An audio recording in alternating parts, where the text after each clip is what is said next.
Welcome, welcome, welcome everyone to the 2020 virtual Gaithersburg Book Festival, or as we like to call it, the VGBF. I'm Phil Kaminsky, your VGBF host, and I'm so glad you're here at tonight's watch party. We certainly miss hosting you in person, but we are super excited to have you with us virtually. Before we jump to tonight's main event, I'd love for you to do three things. 1, like the video. 2, comment below to let us know where you're watching us from. And 3, hit the subscribe bell to get notifications about our latest presentations. Also, we encourage you to support tonight's authors by purchasing their book through independent booksellers Politics and Prose. Finally, a big thank you goes out to VGBF's featured sponsor, the David and Mikhail Blair Family Foundation. Okay, let's get started. Tonight, we have with us 2 highly acclaimed and best-selling authors, both here to talk with us about their latest novels of psychological suspense. You Are Not Alone, co-authored by Sarah Pekkanen, has been called a masterful and creepy-crawly tale of a woman who would die for her glamorous friends to like her. Sarah is the internationally best-selling author of 8 solo novels, as well as co-author, along with Greer Hendricks, of the New York Times bestsellers An Anonymous Girl and The Wife Between Us. Have You Seen Me? A novel of suspense by Kate White tells a gripping story about one woman's dangerous quest to recover lost memories that someone would rather she never find.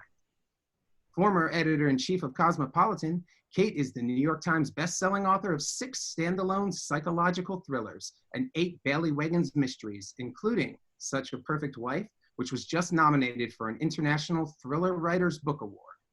Moderating tonight's discussion is Karin Tanabe. A former political reporter, Karin is the author of 4 novels, including the recently published 100 Sons and The Gilded Years, which will soon be adapted as a major motion picture entitled A White Lie, produced by Reese Witherspoon and starring Zendaya. Welcome, Sarah, Kate, and Karin. Hi. Hey. Thank you for having us. Ladies, I'm so excited to be here with you. Thank you, Karin. How's Zoom life?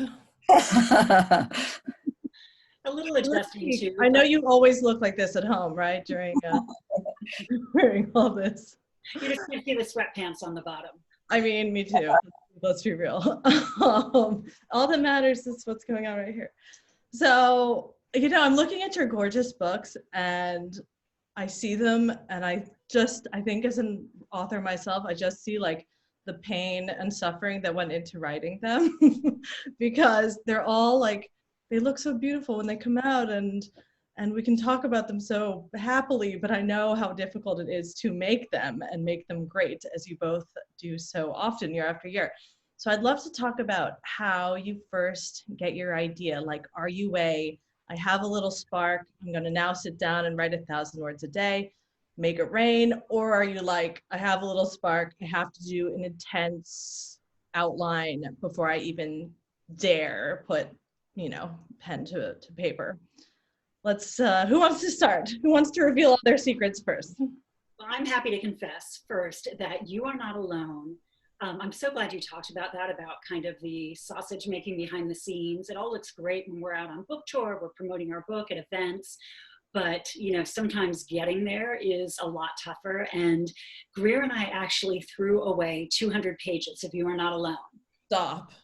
I feel like I have goosebumps. I want to cry for you. You know what that means? That means months and months of work just evaporated. But we were writing the book and it was kind of slowing down instead of speeding up. And we kept thinking, oh, we'll write a little more, we'll do a little more. We got to 200 pages and we looked at each other and we're like, we're not really liking this book. Yeah. And we just had to make the decision, scrap it and start over.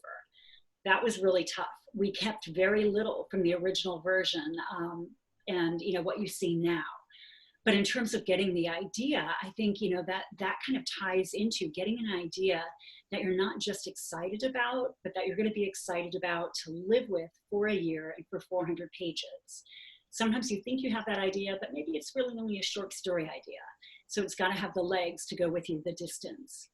And what we do, and I can't wait to talk to Kate more about this too, because I love hearing the process of, all authors. But what Greer and I do is we layer. We just start talking in the months before we start writing, and we begin sending each other podcasts to listen to, newspaper article links, photographs of people that we might think would inspire something about our main character. And we just build and build and build. And at the end of the day, we're like panning for gold. We're like, okay, we sifted through all this. What stuck? What do we want to carry forward tomorrow? And that might be the setting. It might be a line. Who knows? But it takes several months before we're ready to write. Wow, that's really, really intense. I remember when I threw away an enormous, like 62,000 words or something, which is probably about 200 pages, I Googled, like, what book is this long? And it was The Catcher in the Rye. And I was like, I just wrote The Catcher in the Rye. Clearly not as good. But I also think it takes a really good author to know and to admit that what they have isn't cutting the mustard. It's tough. So kudos to you. Kate, I hope you didn't have to throw out 200 pages. I've had some really stinky stuff that I got rid of, but thank God never 200 pages.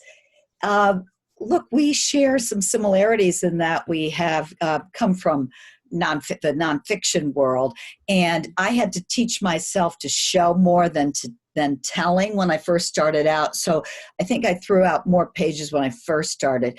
But for me, I also keep a digital file of links. It used to be a big fat manila folder of crime stories or just anything that I've read that I find interesting. And often that will be, one of those headlines will be the germ that gets me started. Though with the latest book, Have You Seen Me? That just sort of came like a firecracker out of my head one day, and I'm not sure where it came from, but certainly from something I read someplace. And then I plot ahead.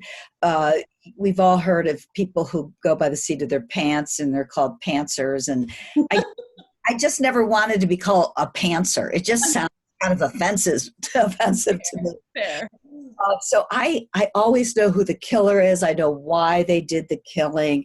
I know some twists before I start, but then I usually only plot more succinctly about 4 chapters ahead. In fact, I'm in my office now, and like this, I do it in a notebook. So like this is just a notebook where I do a grid of the 4 chapters, but I always know where I'm going. Yeah. I kind of had a vision of you as like Carrie from Homeland with all like the wall, But a spiral notebook is more sane, I think. I just never could do the note cards the way some people do. Oh, the whole like stickies on the wall. I feel like with my first book I tried because I thought that's what you were supposed to do, and it looked cool, and it looked like you were like, one of these people. Well, this made me laugh so hard because Greer actually calls me Carrie from Homeland because I do that. I swear, we go like once a month because she's in New York and I'm in DC. We meet somewhere in the middle or in one of our cities, and we do the posting of the walls, and we have the index cards. We do all that stuff. You do it, see? I love it messy. I want it like mixing around in different colors, and they all kind of mean something. And Greer's forever straightening up the edges after me and yelling Carrie. And unfortunately, once when we were plotting An Anonymous Girl, we left up the Post-it notes in her hotel room because she was in such a rush to check out. And I'm picturing some poor hotel cleaning crew coming in and seeing like knife or gun, murder, suicide, like we had a sex scene, like all this stuff over the walls. So maybe we need to scrap that and go to the notebook like Kate. it's more portable, less dramatic. No, that's cool. I actually, a friend of mine wrote a scene about Britney Spears being a terrorist on, like, she was writing a play about it. And when she was on a plane and they like questioned her about it because they thought it was real. So you never know. You never know. Yeah.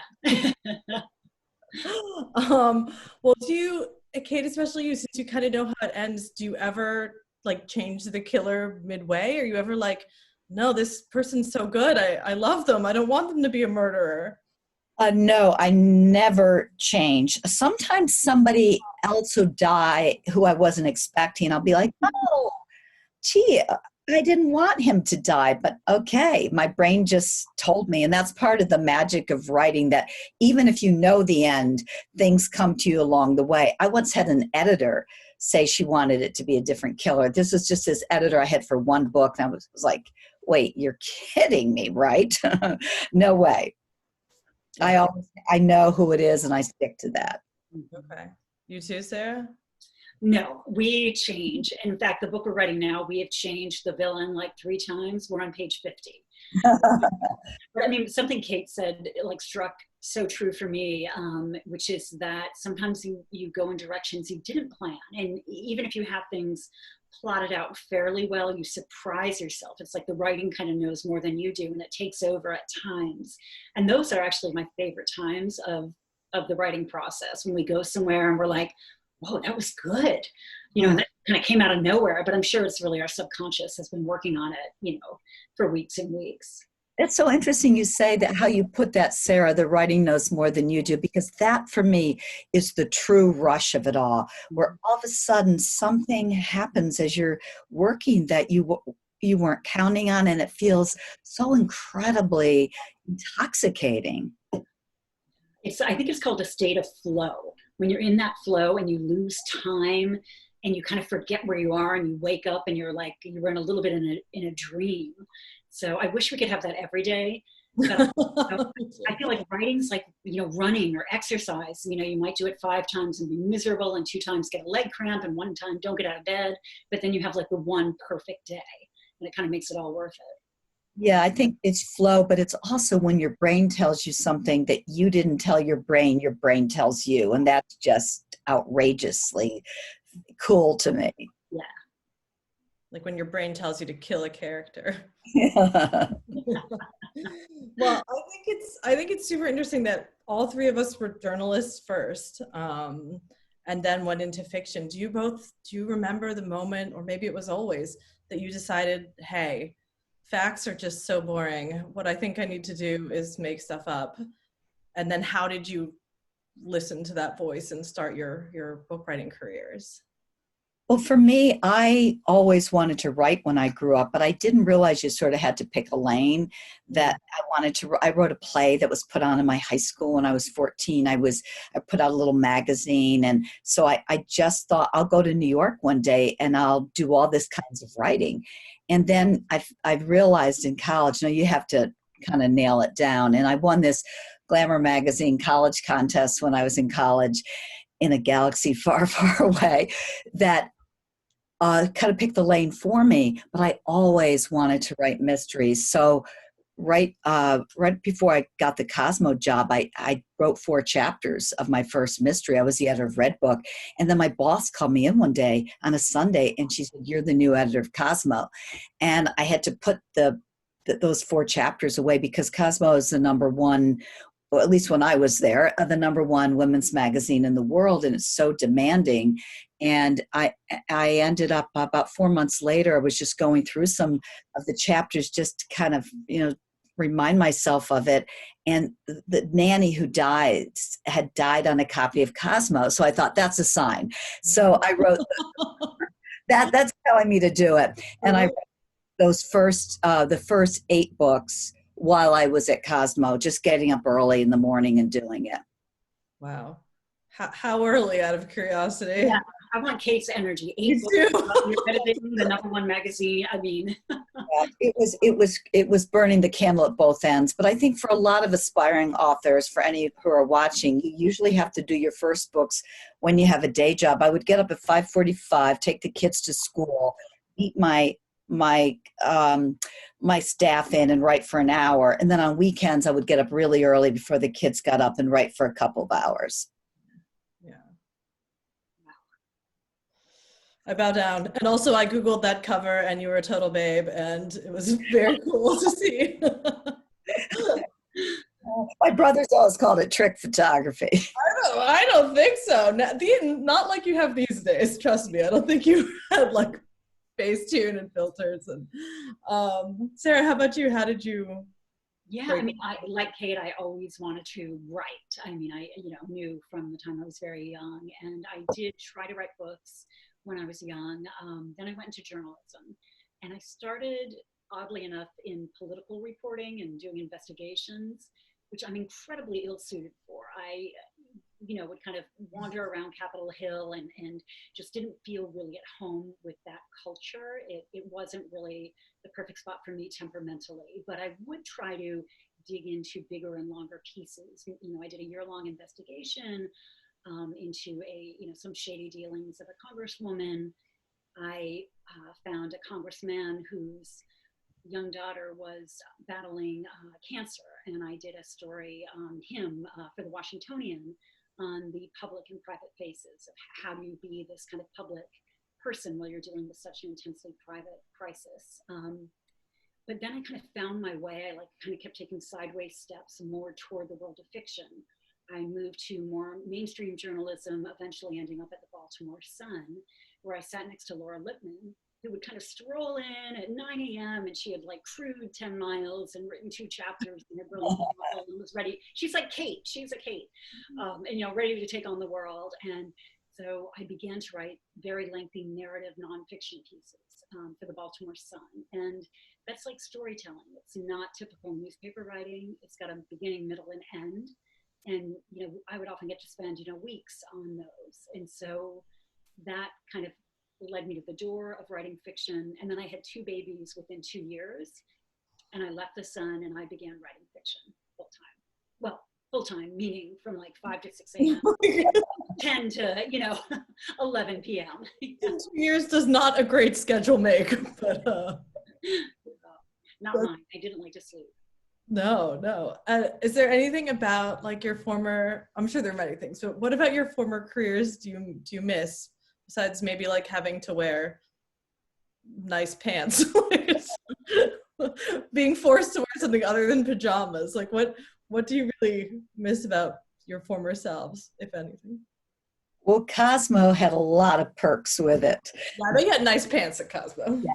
I had a big clothing allowance. They gave me not 1 car, but 2 cars. And I had a car service too, and just always first class travel. And yet that whole world was collapsing as I was toying with the idea of leaving, because magazines, print magazines just will never be anything close to what they were. So I could see that and the Cosmo Beauty Closet were going to be coming to an end. And that was part of the reason I decided to go. But it was so much fun when I was there. It was like being in a television show. And I missed my staff and that crazy over-the-top staff I had mostly. That's so cool. Sarah, I'm sure the Baltimore Sun had an equally cool wardrobe closet, right? Maybe not quite on Kate's level. It was, sneakers and sweatpants, But yeah, I do. I miss, I miss the colleagues that I had there mostly. I had these amazing editors, Jan Winburn, just people that I still have that, luckily, because I write with Greer now. But there's something about the energy of a newsroom, and when you're all going after a big story that's breaking, and kind of that pulling together, and you're ordering in late night pizzas. There's something really special about that place and that environment. And the people who are drawn to that, I think, are generally people who really care, want to do good, want to make a difference. And unfortunately, as with magazines, papers are disappearing slowly, budgets are being cut. So we no longer get to have sort of that heyday. Well, now you all have lots of imaginary friends. You all have murdering imaginary friends. So thank you. I'm going to work with that. That's going to make me feel better. Good. Well, I would say I have so many questions about writing suspense, because I feel like more than any other genre, you really have to have it kind of all figured out. What would you say is the biggest challenge of writing suspense? Because I feel like I read suspense reviews and they're like, this was not suspenseful enough, but I saw this twist coming and blah blah, and you're like, listen, you try it. Yeah, exactly. But how do you all do that? That amazes me. How tell us the secrets? Well, I think you really have to work at it, and you have to watch suspenseful movies and sort of analyze where the tension and the pace come from. I think you have to read a ton. You have to read things people have written about doing suspense. And Nancy Drew books, I reread some of those, and they teach you a lot about, don't they, Sarah, chapter endings? You know, all of her chapters ended with, Nancy, look out! Yes, and George. Go to the next page. And one of the things a friend of mine who's an agent was saying, it's amazing how people who might have been in medicine or in lawyers just sit down one day and think they can write a suspense novel without doing their homework. And it's just like any other career, you have to study it. And I think that's so important to do, even though it's time consuming. Yeah, Definitely. Yeah. I mean, I would just add to that, you know, for us, sometimes we don't have perspective when we're in the middle of a manuscript, as evidenced by the fact that Greer and I wrote a book or half a book and threw it out without, you know, we just didn't know it wasn't really working. Mm-hmm. So we sometimes get early readers. And for example, you know, in The Wife Between Us, there's a pretty big twist about 40% of the way through. And we wanted to seed in a few clues that if you were paying a lot of attention, you might kind of think, wait a minute, is that off? You know, what's going on there? But it wouldn't hint enough at the reveal that it would be spoiled for you. So we wrote it and we sent it out to an early reader, and they said, you know, I have no idea what was happening. We rewrote it out, we sent it to somebody else, and they said, you know, I saw this coming a mile away. Mm. So sometimes you just really need to get that outside take before you can, you know exactly how much to layer in to keep the suspense and the excitement at the kind of perfect threshold. Yeah, I pay somebody to be a reader for me. I have a fantastic editor, but I don't expect her to be holding my hand through the whole thing. So I pay somebody. It's not that expensive. She loves doing it. She used to be an editor, and all she's there to tell me is sagging at 25%, or I'm not getting some aspect of it. And it really helps, as Sarah says. Yeah, yeah. I do the same thing too. I pay someone to read. I mean, it's so hard to do things when you know exactly what's happening, when you're like pulling the strings. Sometimes you just can't see it, like you said. So how about like giving up the baby? I mean, you both write a book a year and you have to give up the baby because your editor's calling you and saying, give me the baby.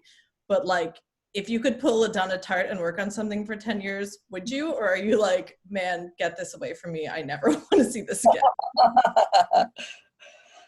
I actually had a period in my contract where I could hand in a book every year and a half, and that was nice. It's not good if you want regular fans, and so I had to give it up.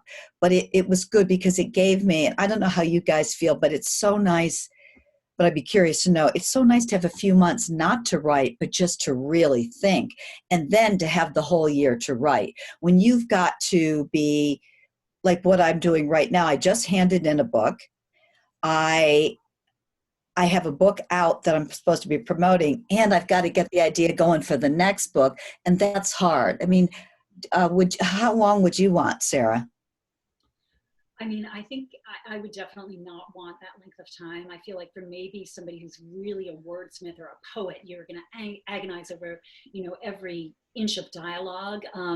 For me, I think that, you know, I don't know, I like the pace of one a year. I think there might be a period of time in which, you know, we might say, hey, can we have a year and a half or 2 years and do other projects? But I get a little itchy if I don't have something going. I have to be, you know, I have to be writing, I have to be working on something. Greer's the same way. And so, you know, in this past year, we did You Are Not Alone. We wrote an original short story for Audible, and we wrote the screenplay for The Wife Between Us. And, you know, now we're starting the next book. And so if we don't have one or two things cooking, yeah, it's not good. I think I'd drive my family insane. If you just sat there and thought all day long. Wouldn't be pretty. Sometimes it's appealing though, like when you're stuck with writer's block or something. Karin, how about you? How much time in between books? Yeah, I mean, I think a year and a half sounds like splendid. I mean, I do feel like I was, you know, I was a journalist too. I worked for Politico. I wrote super fast and all the time. So I think I'm used to it. I think we're all, because we're in journalism, like used to doing things really quickly. But I definitely get to a point when my book is due in like 3 weeks or something, and I reread and I'm like, it's horrible. Everything's horrible. This is the worst book that's ever written. Like, I'm going to burn it and I want to start over. And it would be nice to have like a month to just kind of think about it and make sure you loved what you turned in. Oh, So. I think we all feel that. I mean, you know, and doesn't Stephen King recommend doing that? Like putting it in a drawer, coming back in a month or two. And I'm like, who has that kind of time? Because Stephen King has that kind of right. I mean, I don't know how he churns out so much, but yeah, I go through like this kind of dysfunctional relationship with every book where I'm like, it's like a love affair, a toxic love affair where it's the greatest thing in the world and you love it. You're singing his praises and then you read the same pages the next day and you're like, oh, this, you know, I just want to get sick. This is horrible. Who thought I could write? And yeah, Kate, you go through that too. I see you nodding. God, it's so amazing that you could actually within 24 hours think, this is good. It's good. Then this is so sucky. I cannot believe I'm up being paid to do this. All within 24 hours. It's true, but I think if you don't have those thoughts, what you write is terrible, right? If you're just like, I'm amazing, like send, then it's probably pretty bad. So I feel like that self-doubt can check you sometimes. So, I mean, I love all your books, so I'm glad you write suspense, but is there any other genre that's like really tempting that you might want to try one day, like writing the next great vampire novel or poetry or vampire poetry or anything like that? I know, Sarah, you've written in like many different genres. Is there like a secret YA novel under your bed? I think the only thing I would ever say maybe to is nonfiction and just digging into some good narrative, you know, story. In Cold Blood remains one of my favorite books ever. So I think, you know, and just flexing those narrative nonfiction muscles again might be interesting way down the line, but don't tell that to Greer because she and I are writing together forever. Like that's it. So I would have to bring her in and she would have to write the narrative nonfiction with me. We're a professional couple for life. So that would be if she went off and did a side project for a year. I might do that. Yeah, that's cool. That's like nonfiction that reads as fiction, right? Exactly. Yes, I love it. Yeah.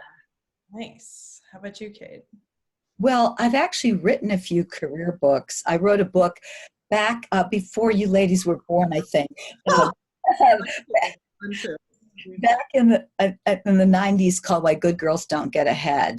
And it was a big success and it was so thrilling for me. Women would come up to me and say things like, thanks for the $40,000 raise.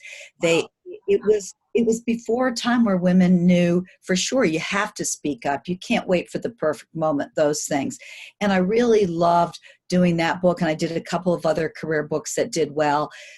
But I made the decision not long ago to just really focus on the fiction because doing both for so many years really was tough in a way. And it's been so great just to give my mind a chance to just be in suspense and not be trading off with the nonfiction. And the only thing I would love to do, I was this really nerdy kid who talked my mom into letting me take some drama classes when I was little. And I mentioned I wrote that play in high school. I would love to write a play someday. And in the book, I just handed in the character writes a 10-minute play. So I guess that was as close as I've come so far.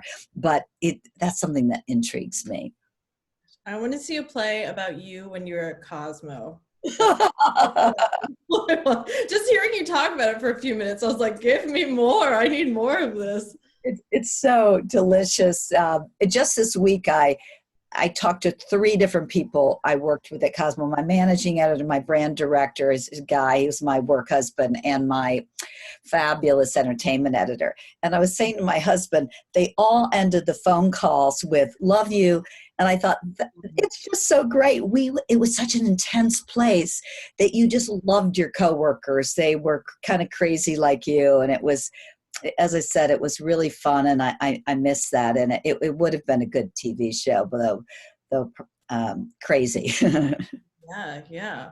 Well, Sarah, you were speaking of TV. You were saying that you wrote the screenplay for one of your books. How was that? You know, it was a great experience. Amblin optioned it and they asked us to write the screenplay because they said they were having trouble getting screenwriters to have the right take on it, and they wanted us to give it a shot. They wanted to think outside the box. So we really had a pretty steep learning curve because, you know, it's very different to write a book, which is 400 pages. You can zip back and forth between past and present.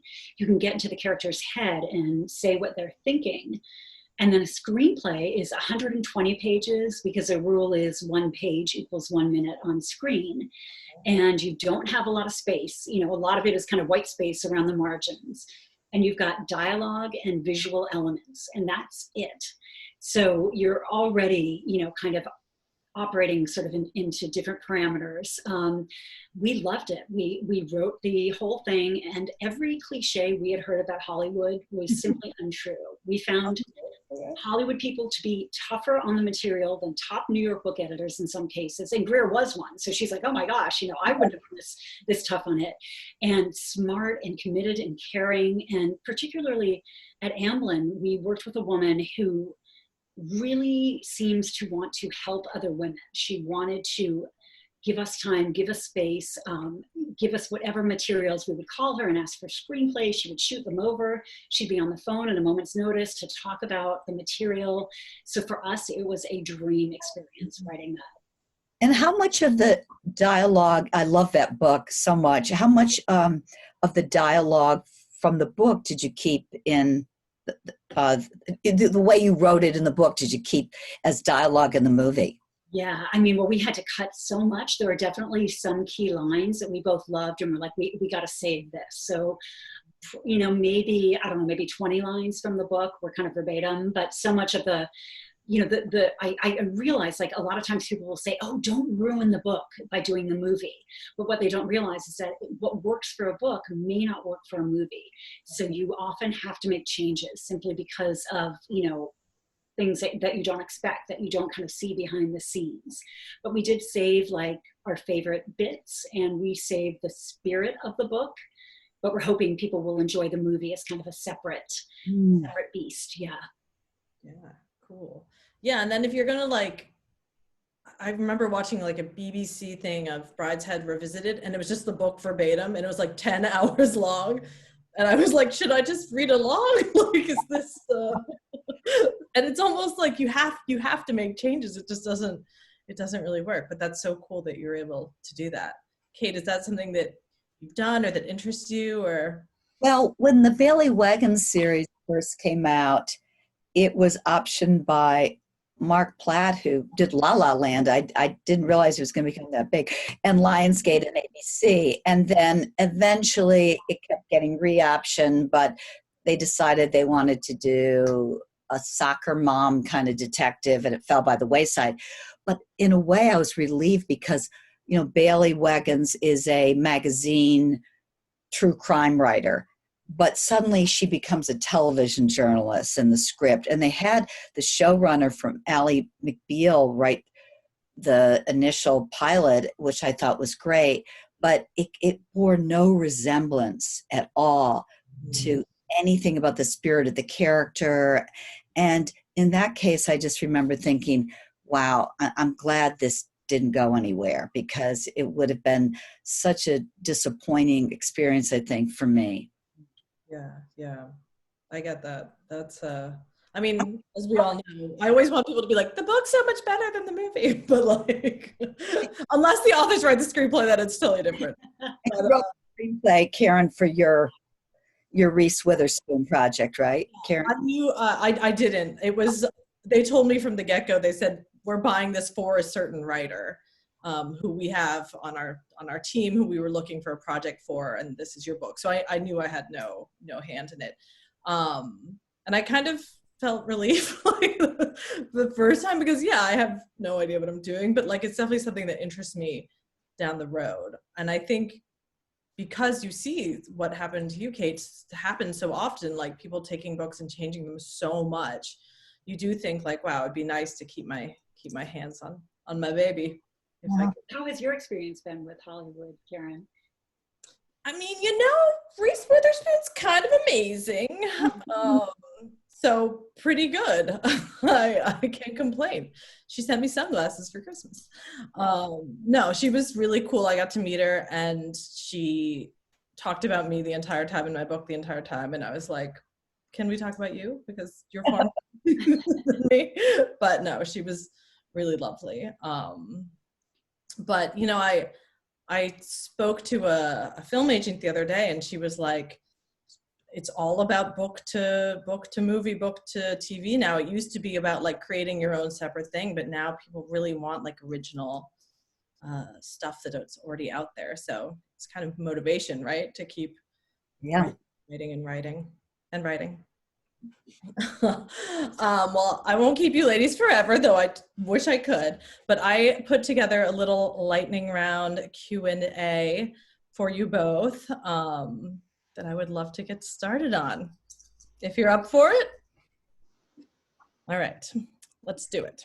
Okay, so this is usually a different question, but I'm making it COVID friendly here. If you could Zoom with any author, living or dead, who would it be besides present company, obviously? I'll say Truman Capote because I threw out In Cold Blood. So yeah.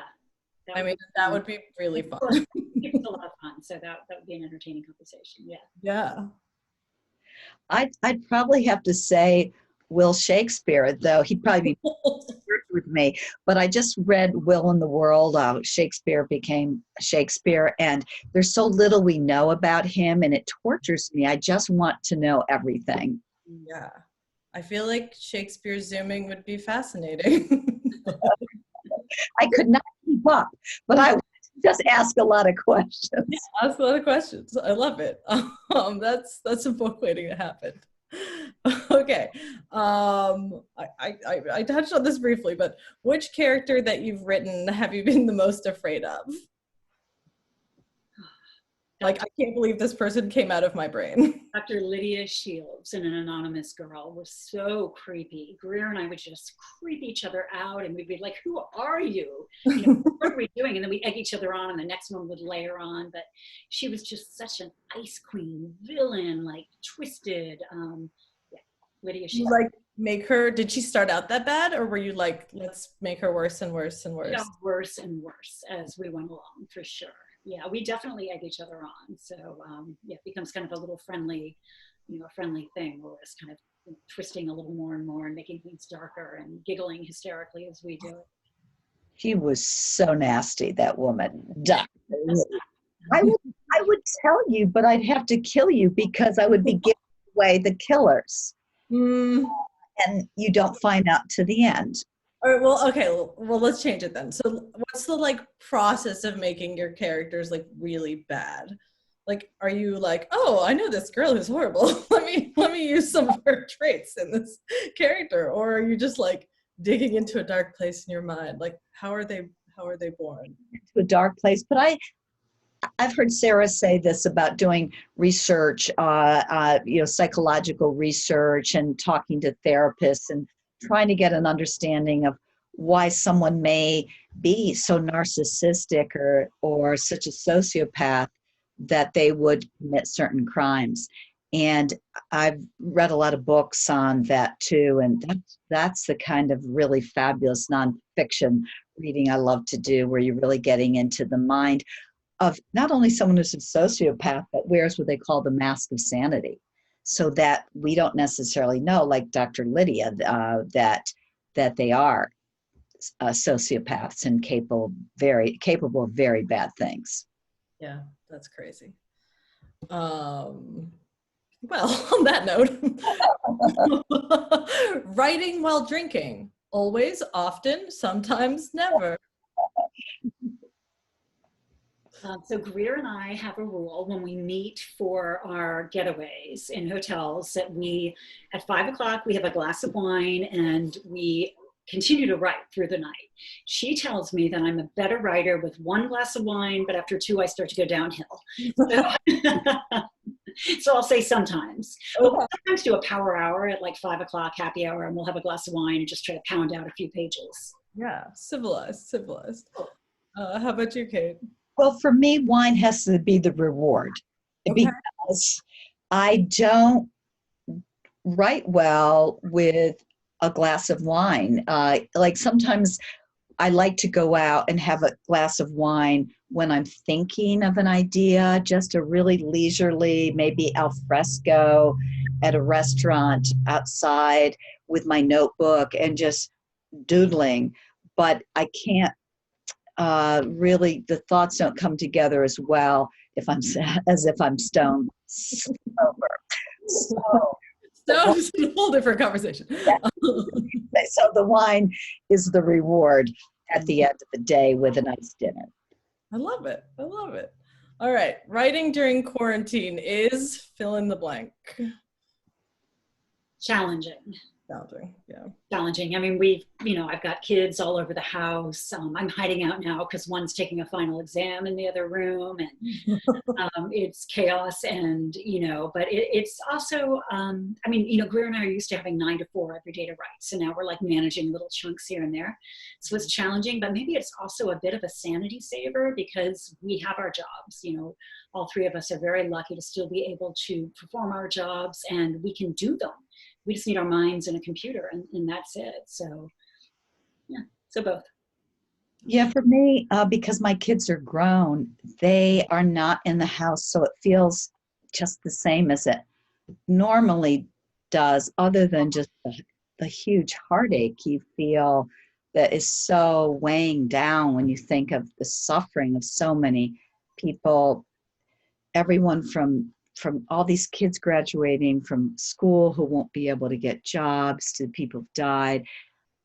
I just have to kind of shut my mind off from that. Mm-hmm. But I have the luxury of being able to come to my office here in a barn in Pennsylvania and just work as long as I want every day. So I never work too long, just to be clear. The wine is waiting, Kate. The wine is waiting. Oh, I love it. Okay. What do you do when you have writer's block? Do you scream? Do you write anyway, even though you know it's terrible? Or do you Netflix and chill? So I don't personally believe in writer's block, at least for me. Like a journalist, you say that. Right, you're the city editor screaming at me right now. I think when I'm stuck, it means something isn't working earlier in the book and I need to go back and figure out what it is. And that's the thing that's holding me back. So I would probably go back and reread the pages and try to feel out where I got off track. I think just like Sarah, and I would assume this is true for you too, Karin, when you work every day for a publication, you aren't allowed writer's block because that's got to go out. So you train yourself to just write something and know you can tweak it. But when I feel stuck, it usually means I haven't done my homework. I need to do more research. I need to think through things a little bit better. And so that's nice because then I can just push my laptop away and get out the notebook and start thinking or go online and do some research. And so there's a very clear fix for it. And I love that. Yeah. Nice. Way to lean into those journalism roots. I love it. Okay. Do you read your reviews? Yes, but not all of them. I read some of them. But the strange thing is you can read 10 great reviews. You can read one bad one, and the one bad one is the one you remember. Of course. Remember that? Does that happen to you guys too? Like the good ones, you're like, they just go by and maybe you're thinking, oh, they don't really mean that, or, that was my mom. But then you read the bad line and you're like, oh, it's like every insecurity kind of comes back to you from junior high school. Yeah. Well, you look at some of those 1-stars that people write for a variety of books, and you see the meanness, and you wonder, who are these people, and what don't they have going on in their lives that they have to do that? But I do think sometimes looking at 3-star reviews can be helpful because they're not the people who are just your biggest fans and going to give you 5-star, and they're not the meanies.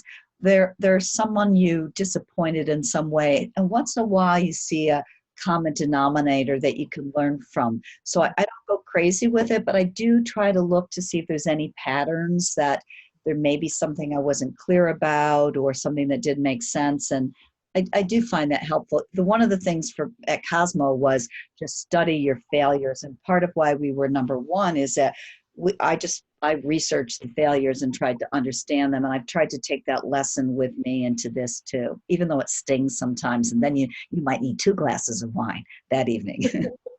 But don't get writing then, Sarah, because That's it. We know 2 glasses. no, I agree. I think you can learn a lot from your reviews, but you do.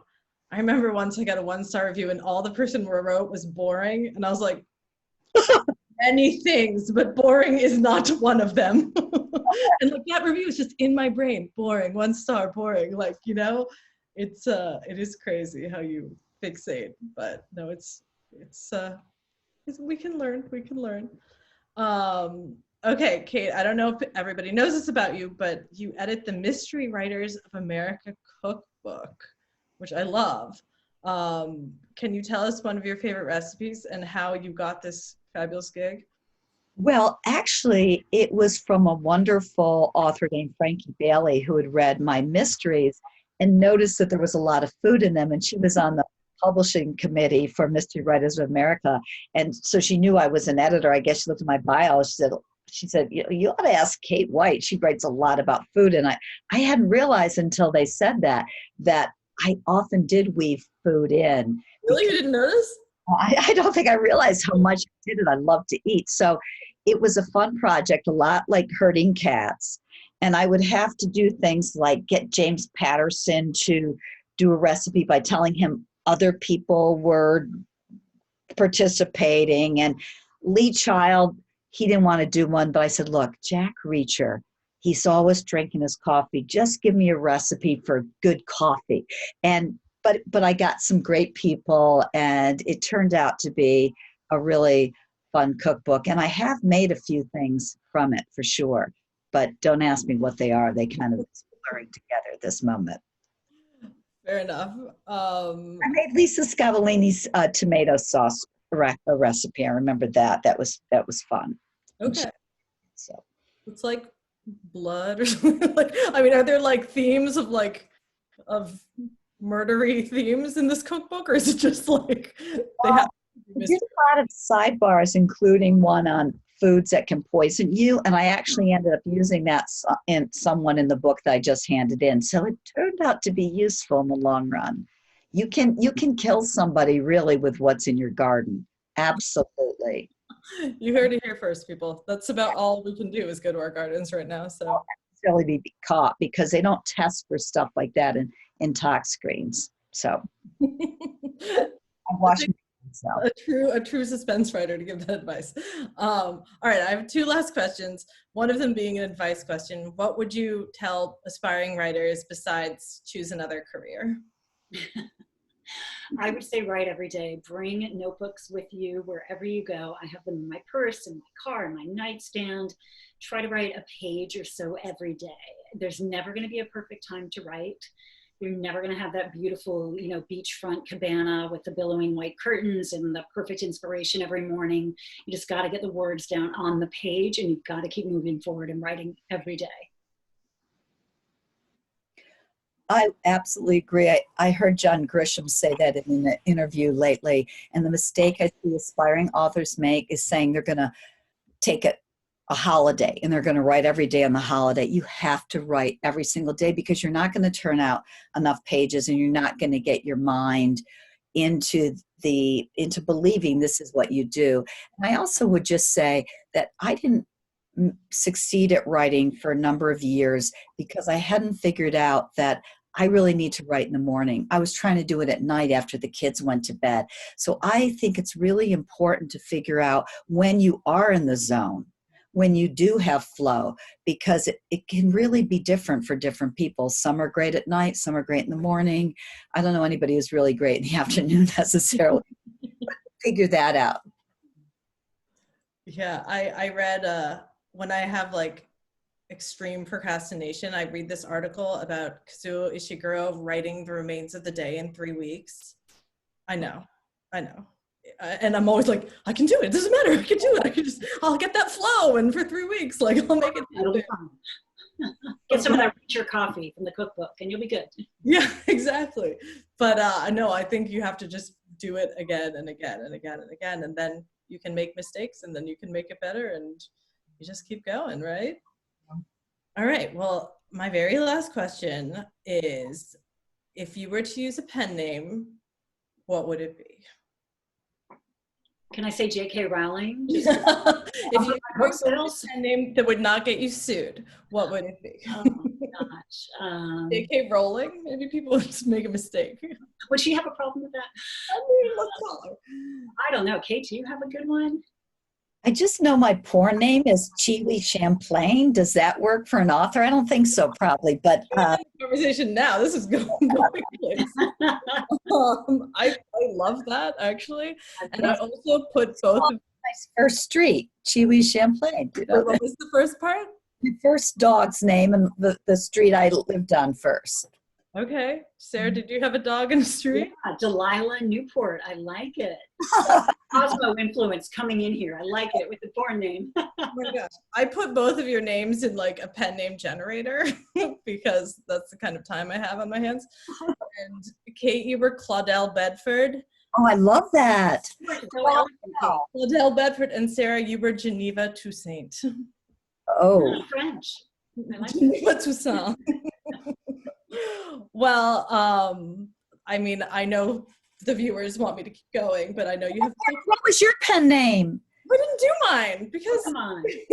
because I was doing yours, and I never had a dog. I had a Sony Aibo, like the robot dog. So mine would be like robot dog Alan. That does not work. That does not work. I have to think on this. Not a good porn name. Yeah, no, also bad, very bad. I'll get back to you next year when we do this again in person. But thank you both so much. You are even lovelier than anyone could imagine, and everyone should go buy your books, all of them. Buy the backlist, buy the new one right now. Thank you, Karen. Thank you so much, Karen. This is great. Sarah, Kate, Karen, thank you. We loved having you tonight. It was a wonderful time. We really appreciate it. Also, I'd like to thank each of you for joining us for this week's Saturday night premiere. I'm certain all of you would enjoy owning your very own copy of each of these books, so we encourage you to support our partner, independent bookstore Politics and Prose, where you can easily order your copies online right now. In conclusion, we've got lots of great author presentations coming up in the next 2 weeks. Each presentation will be accessible right here on the VGBF YouTube channel, so make certain to hit that subscribe bell for all notifications. For a full list of VGBF programming, please visit Gaithersburgbookfestival.org. That's Gaithersburgbookfestival.org. I've been your host, Phil Kaminsky. As always, keep reading. Have a terrific night, my friends.